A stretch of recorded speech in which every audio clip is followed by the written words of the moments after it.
Whispers War. Excerpt Chapter, a New York Minute. Writer's note. Parts of this chapter are altered to preserve plot points, but it's an original in the works. Let me know what you think. This began as a fan fiction, but took on a life of its own. To the point there were more original characters than IP, so I decided to create something entirely new. In time, my goal is to publish this entire story. An action-packed, gritty sci-fi drama. 2 years later, United Nations Plaza, Manhattan. It was a cold evening in New York, and it was quiet, though it wouldn't be later.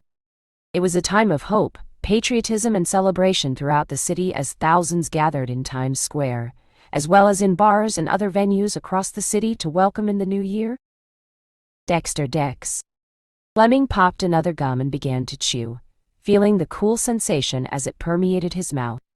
It was this or another cigarette, and he was trying to quit, but kept having the occasional backward step. It was 6 p.m. and Dex knew he had just enough time to deliver this package to his jet, after which he could join Layla Cross in Midtown for their long overdue date, and they could welcome in the new year together.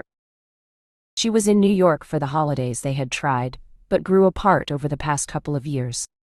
When she took a high-level consultancy in Washington, she found herself under strict NDA and unable to get away often. In any case, it meant them seeing less and less of each other. Deep down, Dex knew that this weekend was likely their last chance to rekindle their relationship. After leaving the Rangers, he had worked for years as a contractor and covert agent for the government, specializing in search and destroy, tracking down eliminating problem individuals before they impacted the government's narrative, or their bottom line. Much of this work had been for the usual 3-letter agencies. He had grown disaffected with that kind of work after meeting Layla, and coming to realize that he wanted more in his life. His last mission for Uncle Sam had left him feeling dirty. While he had garnered all the kudos for capturing the assassin known as the Carpathian alive, however, she had ultimately succeeded in killing her intended target, a high-level philanthropist, Benjamin Llewellyn. There had been a lot of coverage and speculation in the wake of Llewellyn's death, but what Dex had not been prepared for was his foundation being exposed in an undercover BBC report as having links to human trafficking and underage prostitution across Europe and Asia. He had lost 20 good men in the pursuit of the Carpathian, who after 6 months in a CIA black site had been transferred to Terminal Bay Correctional and was awaiting trial.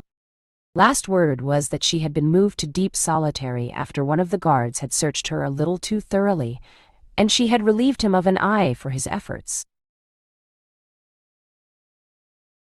Her true identity had yet to be established, and she was still being held under the name Jane Doe.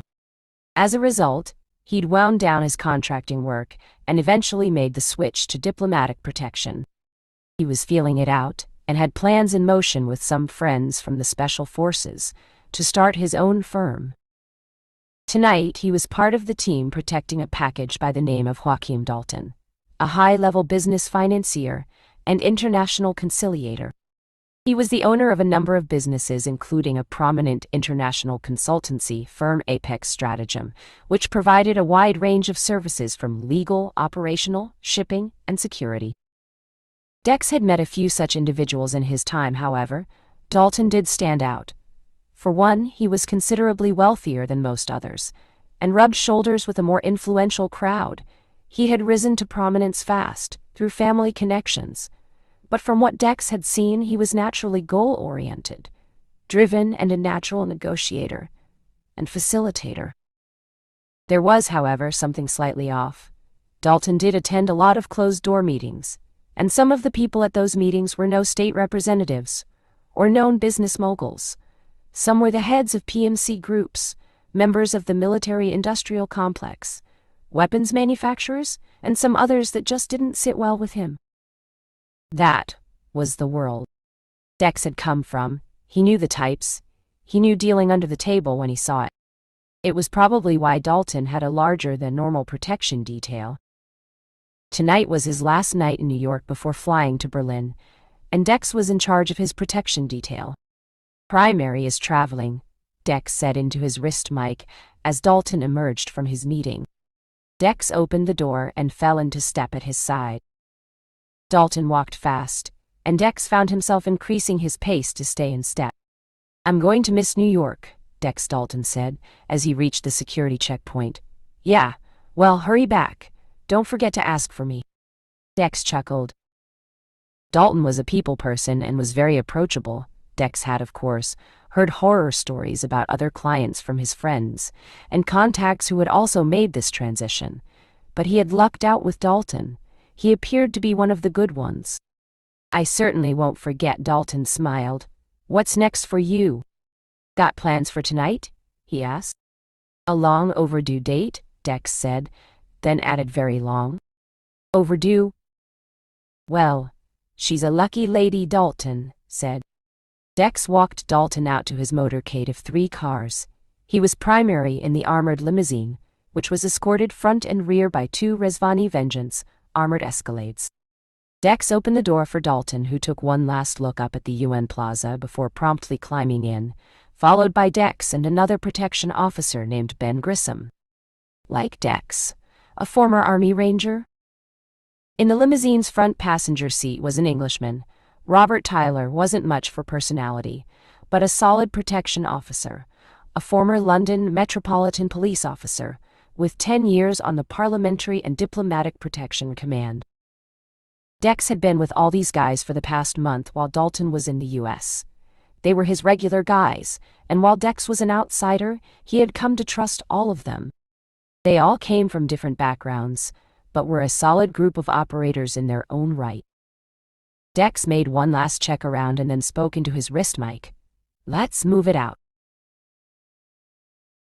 The man leading the protection detail wasn't one of Dalton's usual guys, a seasoned professional, a hard man, ruthless when roused to violence, but his aspect gave off a warmer tone than Dalton or the others. He was likely not aware of the true nature of the man in his charge, or the other men with him, the cruelty they had inflicted on others, that would end tonight, and this man would be fair game if he got in the way. The hooded man took a knee at the bottom of the ladder and centered himself, taking time to focus his senses, his strength and his acuity. Soon he would go above ground and do what some would say he did best. But they didn't know him. Not really. Only one could now claim that. And he was here doing this, because in her present situation, she was unable to accompany him. "This one's for you, Nikki. After this, it's over. And if I'm alive, I'll work on getting you out," he thought. Now wasn't the time to dwell on that. If he could help her after this, he would. But this was all about timing and focus. He focused on his breathing, deep and slow, the sound of the pipes around him, the city above him, the footfalls on the street, the passing vehicles, the people. Pulsing outwards like a living sonar, his mind revealed the city in the photo negative, but living things pulsed bright and vibrant. He saw them as aspects, auras, tones against a dark backdrop, as they moved to and from about their lives, their moods and individual dispositions. An open book to him.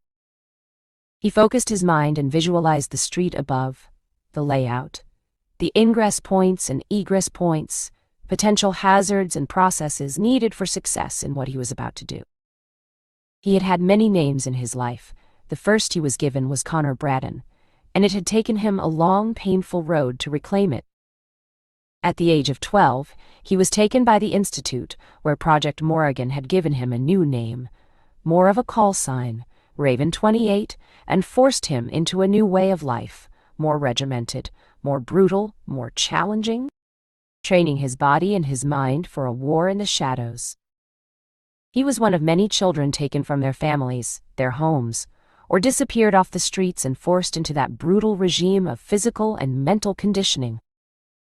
They all had one thing in common. Over the decades, the global intelligence community had shown varying degrees of interest in them, referring to with such terms as PAPs, psionically abled persons, the gifted, glimmers, psi-gens.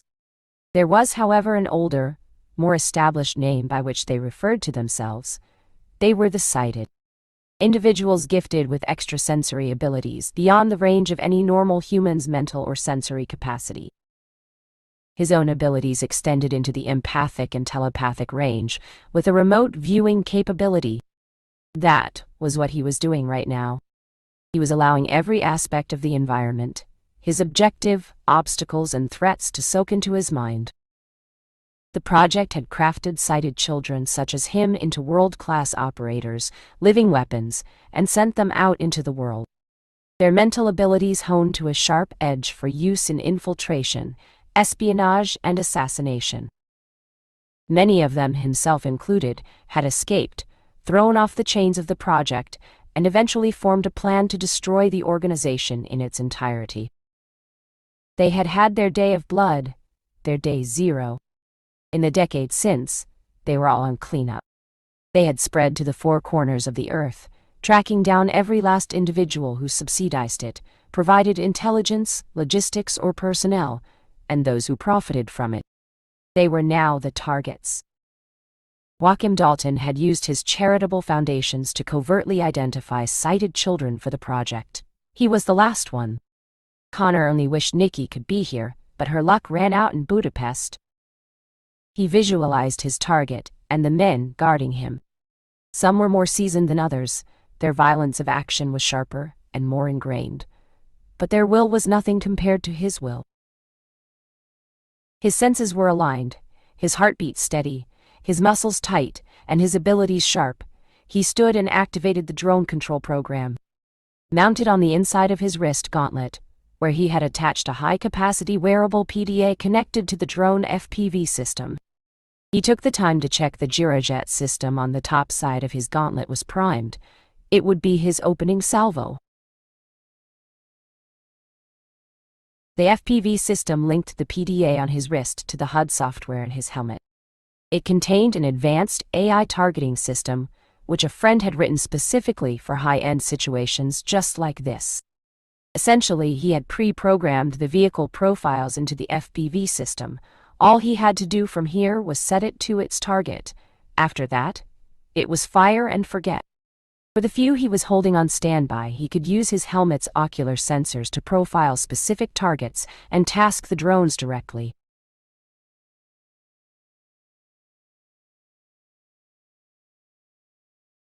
It had taken his friend and fellow whisper, Raymond Wright,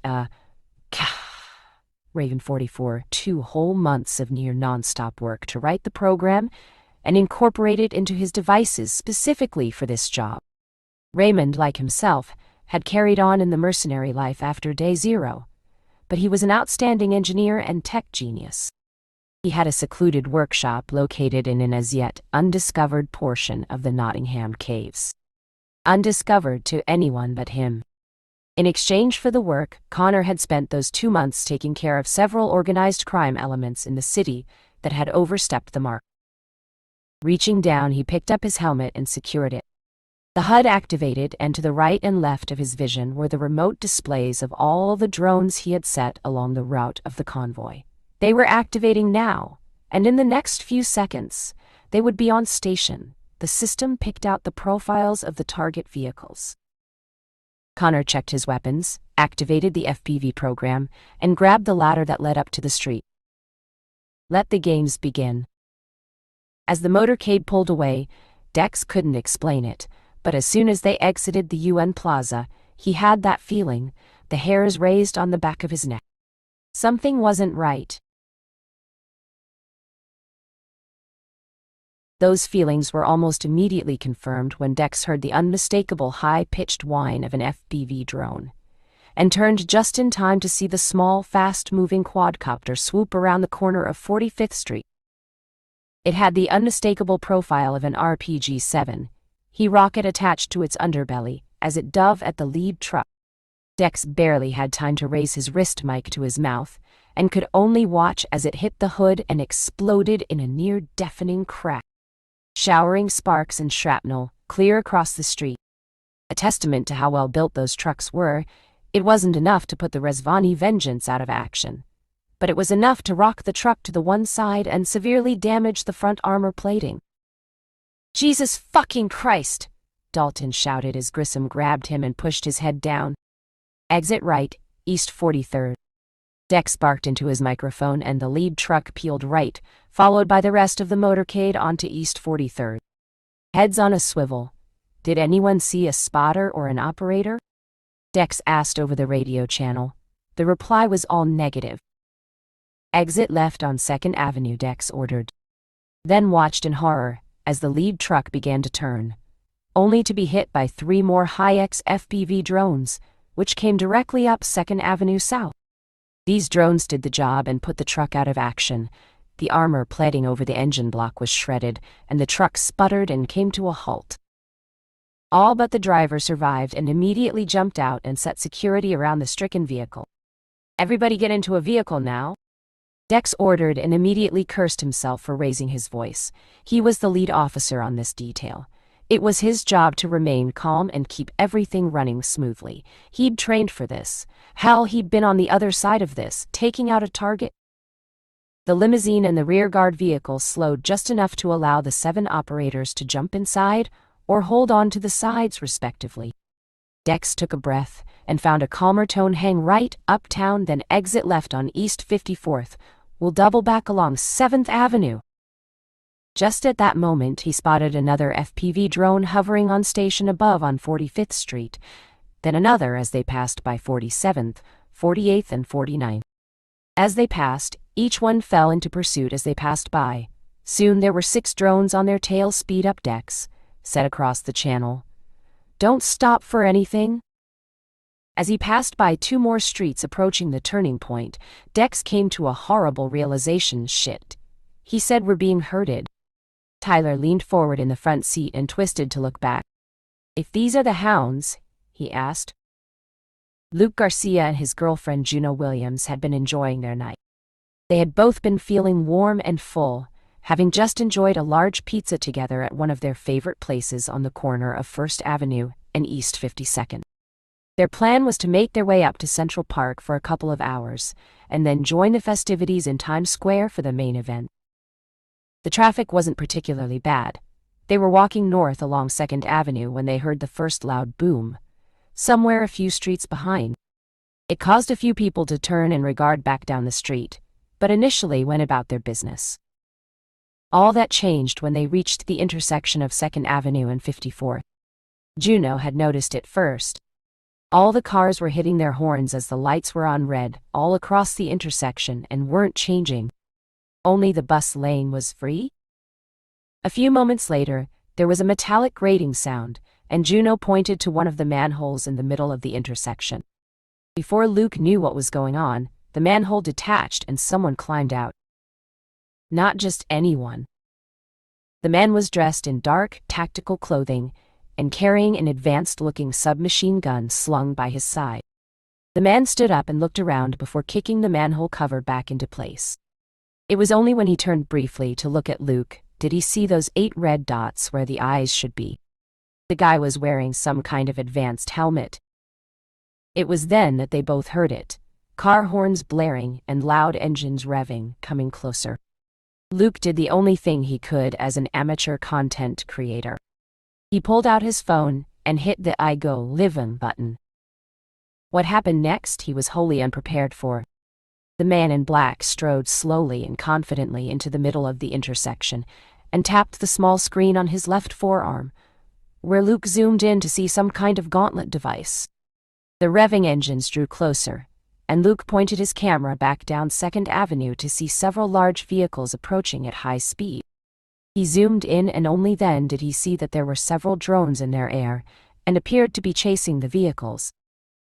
Luke panned back to the man, who had his gaze fixed back down 2nd Avenue.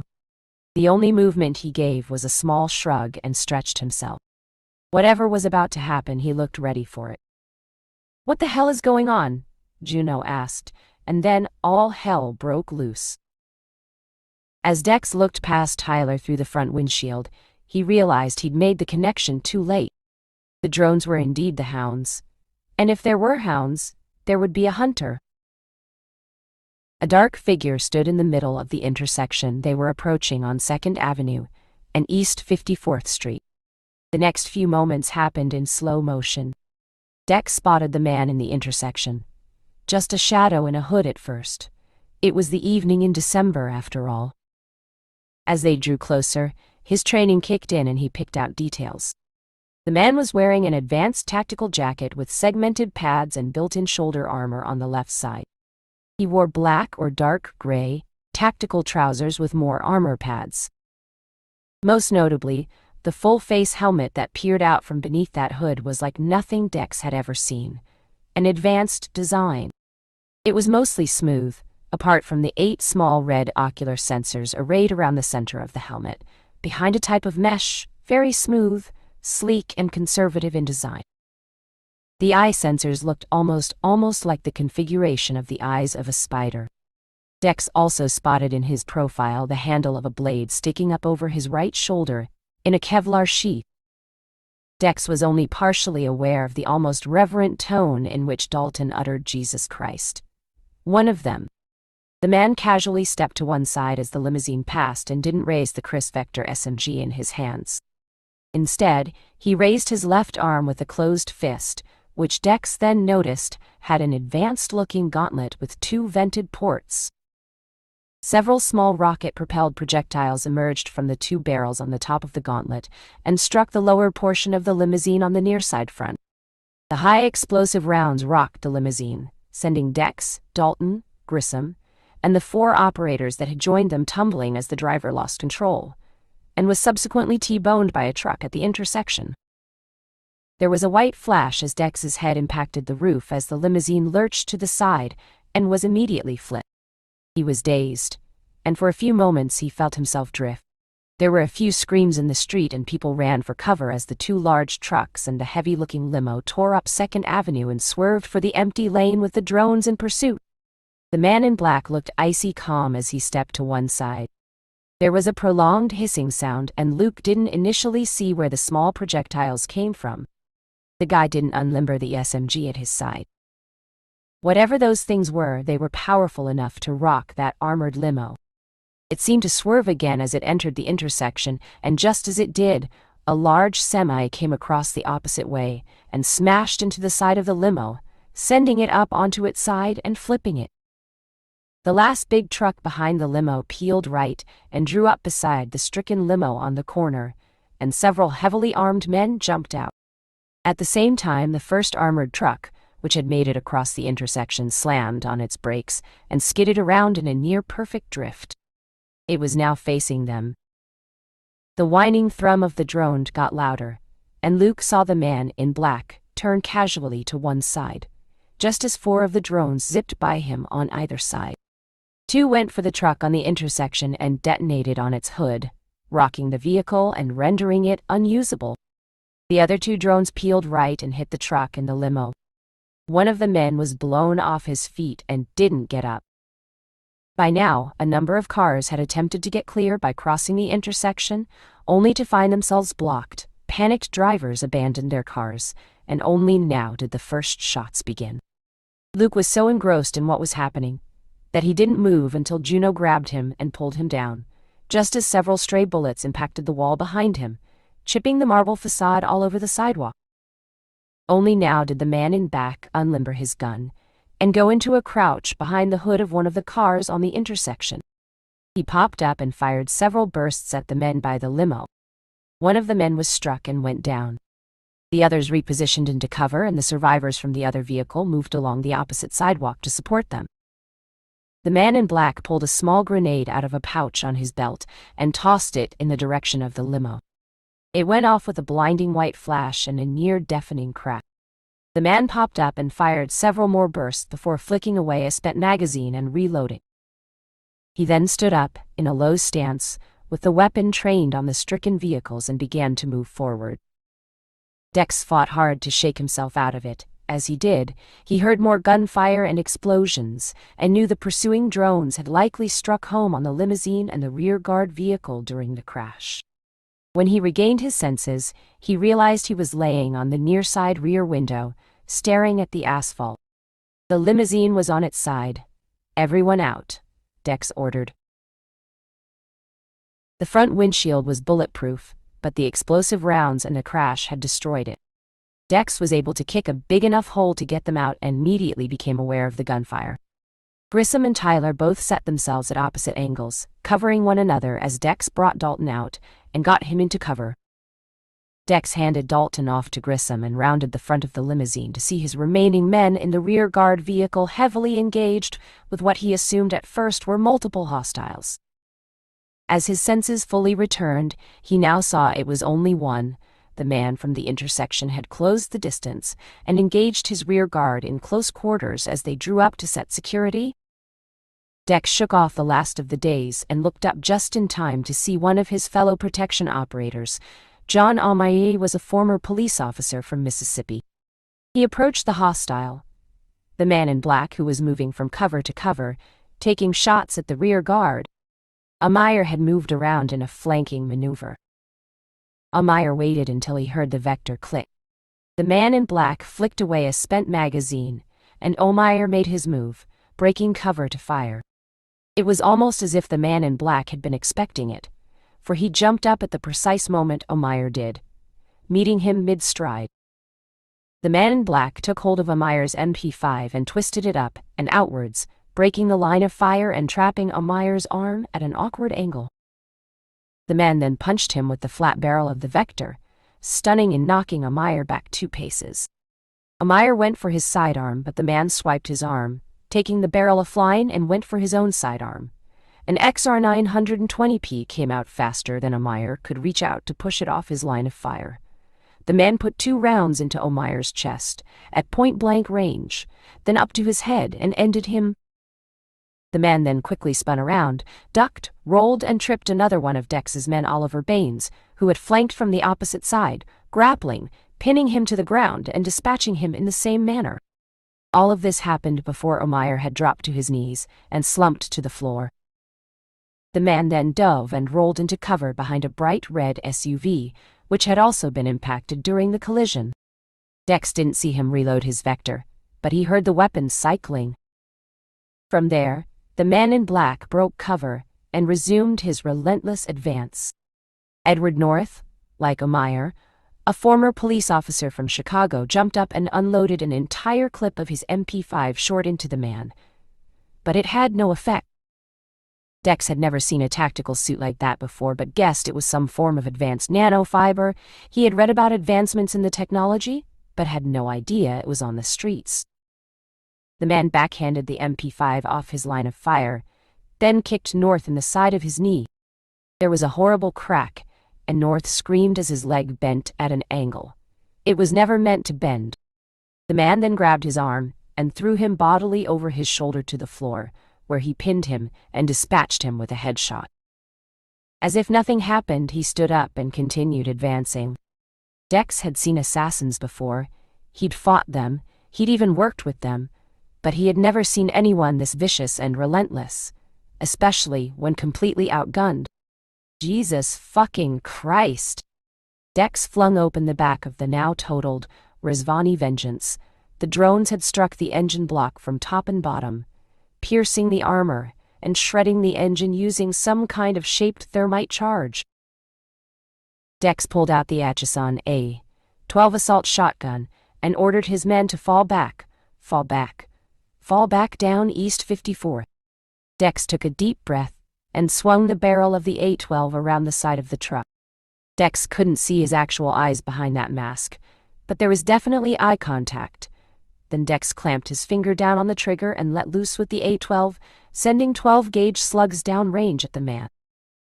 Dex felt a stab of immediate frustration. The slugs didn't penetrate the man's suit, but they did knock him off balance and sent his shot wide. The man ducked and rolled behind a white Volkswagen Golf which had been in the middle of pulling out when the shooting started. The driver had made the smart decision to get out and duck back into one of the shops. As luck would have it, a bright yellow Chevrolet Silverado came down the street, the driver listening to heavy metal and rubbernecking at what he must have initially thought was a car accident. Thank God for assholes, Dex thought as he stepped into the street. The driver of the Chevrolet slammed on the brakes when he saw Dex aiming an automatic shotgun at his face out of the truck. Now! The man hesitated a few seconds too long. By that time, Dex had thrown open the driver's side door, grabbed a handful of the front of his jacket and yanked him out. Grissom approached with Dalton under his arm, about to bundle him into the back. "No!" Dex shouted, "Not yet." Grissom looked back up the street and then back at Dex. He was on the same page. "Run that fucker down," he growled. "Pin him down," Dex ordered over the comm, as he threw the truck into reverse and put his foot down. The rest of the protection detail opened fire at the man's position, forcing him to stay down. The Chevrolet's engine roared as it hurtled backwards. Dex leaned around to see out the rear window and braced himself for the inevitable impact. The Chevrolet Silverado smashed into the small Volkswagen Golf. The impact of the much larger, heavier vehicle sent the smaller vehicle spinning. The masked man was hit with the full force of the impact and was flung out of his cover and sent several feet through the air like a rag doll. Dex saw him hit a concrete jersey barrier being used for some light road maintenance on the corner and flip over, landing hard, face down behind it. "Fuck you!" Dex shouted as he threw the truck into gear and gunned it forward back to his men, everyone in. Grissom bundled Dalton into the back seat with his remaining men. 4 more jumped into the back. The last man on the protection detail to reach the back of the truck was the Englishman, Tyler, who looked back one last time, then suddenly stopped and started back up the street. "Come on, Tyler, get in!" Dex shouted, but then he saw it. The man in black was getting back up, bracing himself against the concrete barrier. Even with that helmet, it looked like he'd had his bell rung pretty good by the impact. "Good. Hope it hurts, you savage little fucker." Dex seethed as he watched Tyler take aim in the rear view.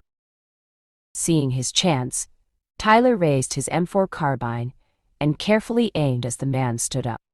Tyler took 3 shots, only to hear 3 disappointing metallic tinks as each shot ricocheted off of that impenetrable tactical helmet, sending out sparks. When it had no effect, Tyler did the worst thing he could have done. He got angry. Tyler let loose the remaining 10 rounds in his magazine into the man, who staggered slightly from the impacts, but seemed otherwise unfazed. The man in black, who initially looked dazed, seemed to snap out of it and whipped his head around to stare directly at Tyler with those 8 red ocular sensors, like 8 burning red eyes. What was probably only 2 seconds that seemed like an eternity. Dex could have sworn he heard a growl of frustration through that advanced helmet's mouth. Grill. Tyler seemed to realize what was about to happen and frantically dumped his magazine and tried to reload. It was too late. Unceremoniously, the masked man raised the Chris Vector and took a single, precisely aimed headshot, spraying Tyler's blood and gray matter across the occupants in the back, and hitting the back window of the cab. The man then began marching towards them again. "Fuck!" Dex shouted as he put his foot all the way down on the accelerator and sped down East 54th. Dex knew the city. He had grown up here before leaving to join the military. He knew there was a good egress point just around the corner. If only he could make it. He pulled out his phone and called in the code red request immediate extraction of priority package. 42 Sutton Place, South Rooftop. 5 minutes. The response came a few seconds later, confirmed. Rendezvous at 42 Sutton Place, South 5 miles. 30 seconds later, Dex stood on the brakes and brought the Chevrolet to a halt outside the building at 42 Sutton Place South, a unit apartment building that overlooked the East River. The sun was going down, and he needed to extract Dalton and keep his remaining men alive. They had no sooner entered the front lobby when a blue Honda Civic screeched to a halt outside. Dex found himself staring at those 8 red dots again as the man in black stepped out and went into a combat-ready tack stance, feet forward, and began to march towards the building. Although Dex couldn't see the man's face, he got the sense from his body language that he was now very pissed. "Rear guard action!" Dex shouted, and his remaining 5 men took cover in the lobby. Dex and Grissom made for the elevator and the doors began to close. The last thing Dex saw before the elevator doors closed completely was the man in black punch the glass door at the entrance so hard that it shattered, and then the firing began. "Fuck me, who the fuck was that?" Grissom said. 42 confirmed kills on all 4 continents. "They call him..." "The Hooded Crow," Dalton said. He sounded almost reverent. "You what?" "You fucking know this guy," Dex shouted. "I don't know his real name. He's a raven.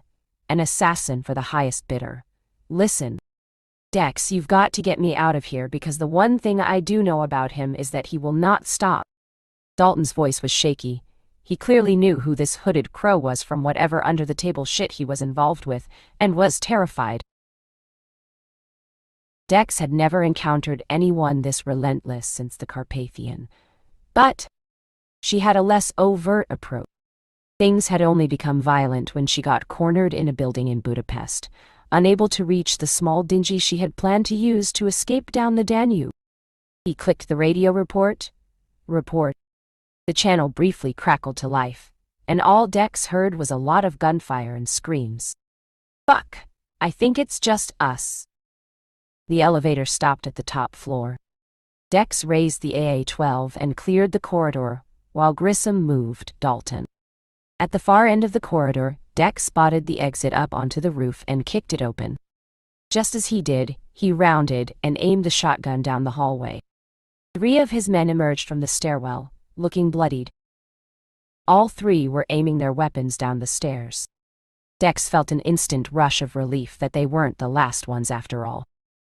That relief was short-lived, for just as Grissom passed Dex and went up the stairs to the roof, a flashbang grenade rocked the entire hallway. The first of his men by the stairs, Terrence Edison, was immediately knocked back against the wall as Hooded Crow emerged from the stairwell fighting. Dex aimed, but couldn't get a clean shot. Leland and Daniels were between him and Edison. The Crow delivered several body shots and an uppercut to the stricken Edison before rolling him to the ground in a grappling move and ending him with the Chris Vector flush to his head. This time he wasn't fast enough, for Joshua Leland and Chris Daniels were up and aiming their MP5s. They had this Hooded Crow dead to rights. Leland opened fire first, followed by Daniels. Dex watched, trying to find a shot, as Hooded Crow weathered the assault. His state-of-the-art nanofiber clothing and advanced helmet were clearly able to shrug off sustained, small-caliber gunfire. Both men stopped to reload. Crow raised the Chris Vector again, but momentarily realized it was damaged by their gunfire. He hurled the damaged weapon at Daniels. There was a wet crack as his nose was shattered. Crow was on him instantly, going for a throat strike, knocking him back against one wall, and, in the same move, jumping up to double-kick Leland aside with both legs. The momentum dropped all 3 men to the floor. Dex searched for a clean shot, but no opportunity presented itself. Between the smoke and the fact that all 3 men were fighting on the ground, he could not for the life of him find a clean shot, not without risking hitting one of his guys. Daniels managed to get his arm around Crow's neck and pull him backwards as Leland rolled free and went for his sidearm. Crow was quicker. Ignoring the fact he was in a chokehold, he pulled his own sidearm. In a classy Mozambique drill, Crow delivered a double tap to the chest and one to the head, finishing Leland, leaving only Daniels. Dex saw his chance. Hold him there," Dex yelled, and began moving back down the hallway. The 2 men struggled, but Dex saw the pistol rising again, this time swinging around to aim at him. He had one clean shot and took it. At that exact moment, Crow threw himself to the right, pulling Daniels with him. Dex's finger was already depressing the trigger, and the round was sent before Dex could stop. "Fuck!" Dex bellowed as the slug hit Daniels in the shoulder. His Kevlar vest took most of it, but he was badly winded and no longer able to hold on to the man in black. Still, Daniels kept fighting, pulling his sidearm and letting off several shots at point-blank range. Crow's bullet-resistant suit weathered the point-blank shots. He delivered a savage elbow strike, rolled free and came up into a kneeling position with his own sidearm ready. Dex broke into a jog back up the hallway, aiming the shotgun as he stepped through the smoke and saw the 2 men literally exchange point-blank gunfire while in a kneeling position. Daniels was finished and slumped to one side. Crow then tossed another flashbang to halt Dex's advance. Dex was 10 paces away and could do nothing to stop it. He dropped to one knee, shut his eyes, covered his ears, and opened his mouth to counteract the inevitable pressure wave from the concussive blast. The flashbang went off with a mighty boom. Had Dex not been ready for it, it would have leveled him at this range. But now he was ready to end this bastard. Dex braced and aimed the A-12. Crow's reaction time was breathtaking as he kicked off the wall and dove back into the stairwell with more of Dex's shells hitting behind him. Shit!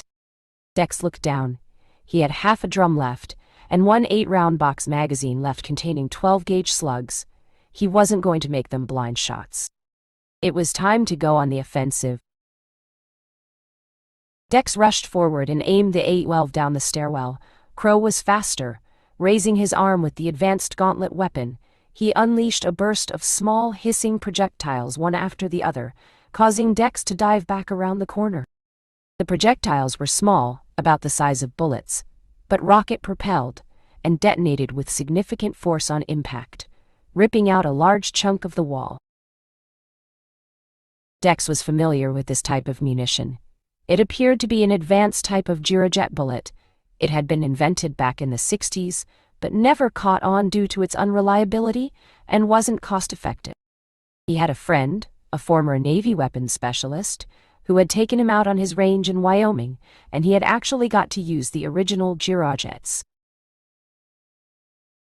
Someone had clearly been busy and reinvented the design, incorporating it into whatever that sleek wrist-mounted contraption was, and adding high explosive tips.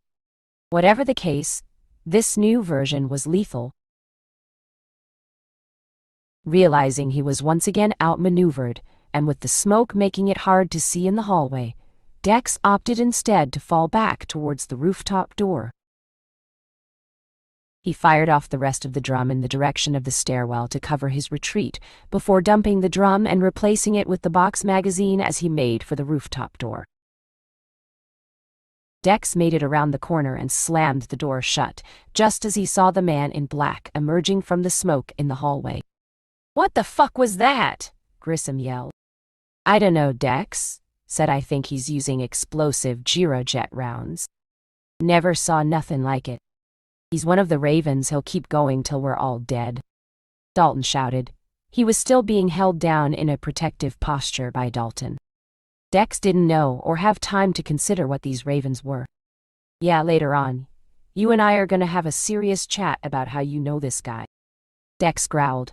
"There won't be a later," Dalton retorted. Thump! An explosion rocked the steel rooftop door. "He's coming through!" Dalton shouted.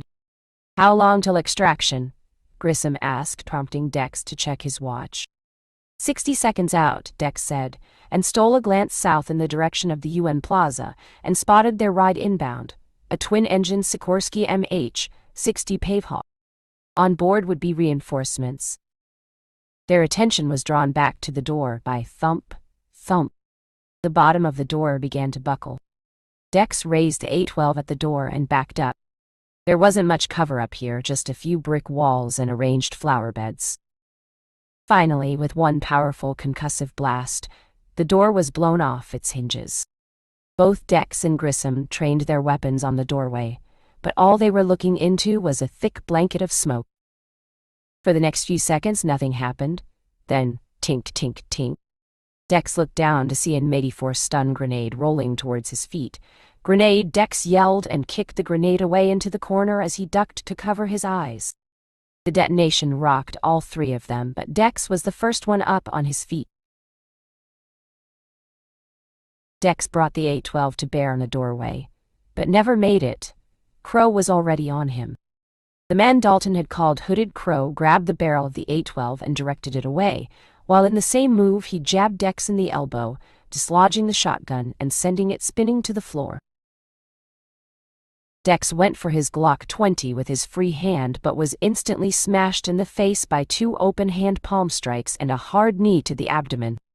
Dex went down to his knees, and instantly Grissom found a clear shot. Crow took several 5.56 rounds to the face and chest from Grissom's M4 carbine. None of the rounds penetrated. Fucking body armor, Dex thought. Grissom threw Dalton aside as Crow drew his sidearm and let off several shots from the hip. Grissom was hit in the vest and knocked to the ground. Dex seized the opportunity and grabbed Crow by the arm, pulling it down by the elbow in a similar move to what the man had done to him, and knocking the XR 920p out of his grip. Crow responded with a savage punch to Dex's face before grabbing his hair and yanking his head backward, reaching up to the handle of that blade, poking up over his right shoulder. Dex expected a machete, but what emerged was a serrated 28-inch tactical leaf-bladed sword with a lower serrated edge. He brought it down in a stabbing motion onto Dex's chest, but Dex was the bigger of the two, using his weight and muscle mass to force the blade up and over his head, wrapping both arms around Crow's waist and driving him backwards towards the wall. Grissom was injured but alive. Dex's plan was to hold Crow against the wall, long enough for Grissom to get up and deliver a coup de grace at close range. He never made it to the wall. Crow was smaller than Dex, lighter. Upon being grappled, he seemed to instantly figure out the objective and threw into a submissive roll, throwing Dex bodily over onto his back. Before Dex could recover, Crow was on top of him, and he was staring into those 8 red eye sensors behind the armored mesh of his helmet. Crow brought the tactical sword down hard against Dex's chest. Left with little choice, Dex grabbed the blade, feeling it cut through his leather gloves and bite into his skin. He ignored the pain and growled as he struggled with all his might. Crow's response was to strike the pommel of his tactical sword with a powerful blow, and then another, sending it straight down through the top of Dex's Kevlar vest and deep into his ribcage. The sound was the most horrific part. It reminded him of the sound of a shovel or pitchfork being plunged into wet soil. Dex felt instant, lashing pain permeating his chest, and tasted blood in his throat. I'm dead, Dex thought. I'm actually going to fucking die. I've gone up against assassins before, terrorists, criminals of all kinds, not to mention that bitch in Budapest. And now, on this goddamn rooftop, this vicious masked fucker has just killed me. Dex gasped in disbelief, and only managed to growl one single query. Are you? Dex heard a concise 2-word response to his question through the helmet's mouth grill. Bad guy. Bad guy. Fucking bad guy, Dex thought. Some kind of wisecrack, a sick joke of some kind. Even though it was only a couple of words, though a mask, Dex did pick up on the accent, English. Not posh or refined, likely blended or regional. Crow raised his hand to deliver another blow to the pommel and send the sword deeper. But a sustained burst of 5.56 rounds came at him again from the side, ricocheting off his helmet and against the advanced nanofiber he was wearing. At least one of the rounds must have found a home because it elicited a flinch and a small ugh in response. Grissom had recovered into a kneeling position and was once again firing. In the next instant, Grissom opened fire again. As Dex looked up, he saw his last opportunity, pulled his sidearm and aimed up, point blank at the armored assassin. Dex's Glock 20 was loaded with 10 mm rounds. Dex let loose a full clip into Crow's neck and shoulder. Whatever the nanofiber armor this man was wearing was truly something else. Dex saw only one round make it through the neck guard, and another into his shoulder. Both drew a steady flow of blood before his clip ran dry. Crow slapped the Glock out of Dex's hand and ripped the sword free of his chest before diving and rolling towards Grissom as he reloaded. Grissom cycled the weapon and managed one more shot before Crow was on him. Dex watched in horror as the assassin came out of his roll, diving up and over Grissom with the sword pointed down. The sword entered Grissom's shoulder from the collarbone and was driven all the way down through his body. Grissom coughed up a pint of blood and slumped to the floor as Crow twisted and pulled out the sword while getting to his feet, seemingly unfazed by having taken 3 gunshot wounds. Dex knew he was likely going to bleed out in the next few minutes, but he wasn't entering the next life without taking this man with him. Dex was at one time known as Uncle Sam's Goatee Guy, a search and destroy specialist. He had essentially been an assassin himself. Terrorists, cartels, rogue soldiers, he had seen it all. There was no way he was going to let this vicious little masked fucker get the best of him. Dex spotted the fallen A-12 on the ground, several feet away. Through his fading vision, it looked like it was miles from him, but he had to reach it. The hooded Crow swept the sword in a downstroke, throwing residual blood across the tiles, and then an upward flourish, returning it to its scabbard on his back before casually leaning down to retrieve his sidearm. Crow seemed to take a moment to feel the wound in his neck. It was only then that Dex saw his skin for the first time. He was white, and when he pulled down his collar to feel at the wound, Dex spotted a distinctive tattoo on his neck. A stylized raven with its wings spread, and beneath was Eta 8, the Roman numeral for 28. Dex had only ever seen a tattoo like that on one other person. The Carpathian had one on the back of her neck, only hers had the numeral 7. Dex remembered asking her about it as he rode with her to the holding area where she was processed. Her only answer was to shoot him a hard look. Crow glanced back at Dex and gave him a quick, appraising up and down. Apparently, and insultingly, no longer regarded him as a threat or an obstacle, for there was now nobody between him and Dalton, who had retreated to the far corner of the rooftop garden. That cold, momentary, appraising glance was more insulting than anything, as if to say it without saying it. Feel free to bleed out in your own time. I don't need to bother with you anymore.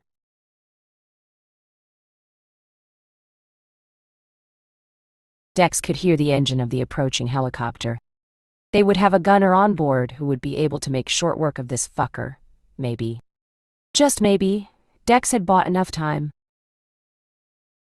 Crow turned and regarded Dalton, then began to make his way across the rooftop towards him. Dex dragged himself into a kneeling position and clutched his chest. "Well, I'm sorry, Layla. Looks like I'm gonna be a little late for our date," Dex uttered. Looking down, he now saw just how much blood he was losing. The next 30 seconds were as decisive as they were horrific. Crow stepped up onto the corner of the rooftop garden just as the helicopter fell into a circling pattern. Dex watched as the side door of the MH-60 Pavehawk slid open, and a gunner leaned out with the latest XM250 machine gun. Crow spotted this too, and like Dex, must have been aware of the weapon's capability. He dropped, rolled, and dove across the rooftop garden, chased by a spray of broken tiles as the 227 Fury rounds chased him behind one of the brick walls topped with mostly twigs and small evergreens this time of year. Crow dove over a low wall on the opposite end just as the tracers hit. He remained in cover as the Pavehawk attempted to reposition itself. "Come on, fuck him up," Dex managed to growl as he clutched his chest and dragged himself across the tiles towards the A-12. However, what happened next, Dex couldn't ever have imagined. Crow rolled back out from cover, leveled his gauntlet weapon up at the helicopter, and unleashed a stream of his high-explosive Girajet rounds in rapid succession.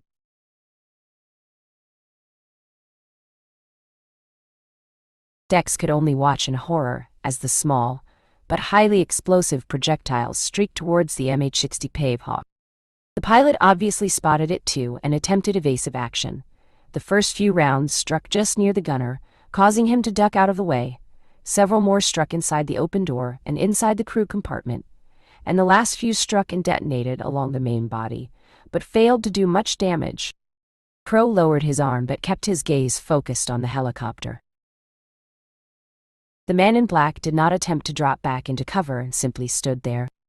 A moment later, the door gunner repositioned and was about to take aim when Dex saw him look up. The door gunner turned and shouted something. The pilot went into an immediate evasive maneuver. A second later, 4 more fast-moving FPV drones that Crow must have had standing by came up over the rooftop and dive-bombed the pavehawk. The door gunner could not open fire at this angle, as his shots would have likely struck adjacent buildings. Dex winced in pain as the helicopter pavehawk was struck in the cockpit and tail, and subsequently spun wildly out of control, trailing smoke in a wide arc as it went into an uncontrollable tailspin before it dropped out of sight and collided with the corner of the building. The sound of the explosion was immense, and for the second time in as many minutes, Dex was rocked by a concussive force, this time accompanied by the sound of 100 windows smashing in unison. A gargantuan fireball shot up into the air as the fuel lines exploded, and the remnants of the helicopter fell to the freezing waters of the East River 12 stories below. Dex looked over. Blood was pooling around Grissom, and he was now the only one left, as Crow was once again on track to execute his objective. There was no way Dex was going to the next life without taking this fucker with him. Dex used the last of his energy to drag himself across the tiles towards the A-12. He overheard the exchange that took place. The hooded Crow stopped in front of Dalton and spoke again. "Joachim Dalton. You know why I'm here. Die in darkness, you slimy little cunt." When Crow spoke to Dex earlier, his voice was steady and matter-of-fact, but Dex picked up on a lot of venom in what he said to Dalton. Dalton's face suddenly turned to anger in what was about to be his final moments, and hissed back, "Fuck you, all of you, you have no idea what's coming." Dex slid his hand around the grip of the A-12 and locked the catch, but as he did, a single shot rang out. Dex looked up and saw Dalton slump to the ground, a single bullet wound in between his eyes.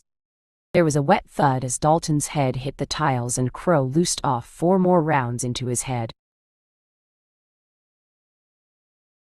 The rage rose within him like an uncontrollable volcano as Dex took aim. "Hey, asshole!" Dex bellowed with the last of his voice. Crow's head whipped around and he attempted to bring his weapon to bear on Dex, but Dex's finger was already on the trigger.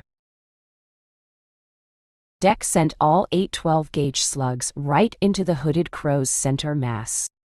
He wasn't sure if any of them penetrated whatever advanced nanofiber he was wearing, but they did the job. Crow was knocked backwards hard. He got off several shots in the exchange, one of which struck Dex right in the collarbone, but not before he was blown backwards through a section of the wall, damaged by the explosion and over the edge. Dex watched as the man in the black mask pitched backwards and disappeared out of sight over the edge of the building. The only trace of him remaining was his sidearm. The XR 920p fell from his hand as he was blown backwards over the side of the building. Dex exhaled and looked at Dalton. The man's dead eyes were staring back at him. Dex heard the sound of multiple police sirens and the reverberating hum of several more helicopters coming in from all around. As he faded, he thought he heard Layla's voice. "Dex, it's gonna be okay. It's all gonna be okay."